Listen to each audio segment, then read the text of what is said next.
As we mentioned earlier, President Joe Biden is in Europe right now for what is probably the biggest international trip of his administration so far. And that's one of the topics being discussed this weekend on Face the Nation. We're joined by moderator Margaret Brennan with a preview of that. Hey, Margaret, thanks for taking the time again this Friday afternoon. So let's start with President Biden. He, of course, is in Rome this weekend before heading to Glasgow, Scotland. What is the Biden administration hoping to get out of these meetings abroad? Well, this is the president's real first international trip in the midst of this pandemic when he gets to meet face-to-face with so many global leaders.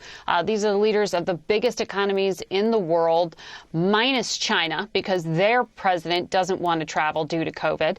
And so when the president of the United States gets to walk into a room, it will be with a lot of allies, a lot of others who he wants to press to work with the United States on things like unlocking the global supply chain, on the question of whether to renegotiate or try to negotiate with Iran over its nuclear program. And then when he gets to Scotland, that question of what can the world do together to reduce pollution and greenhouse gas emissions.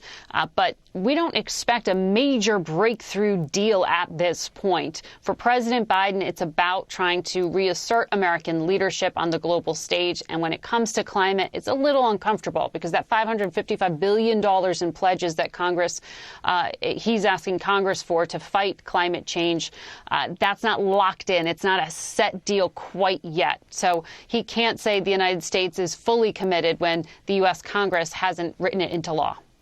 Margaret, as you know, the FDA authorized the use of the Pfizer vaccine in kids ages 5 to 11. That news breaking just a few hours ago, which means that they could start getting COVID vaccines as early as next week if the CDC greenlights it Wednesday. What should parents be considering here, Margaret? And are there any talks about vaccines for kids even younger than that of age 5?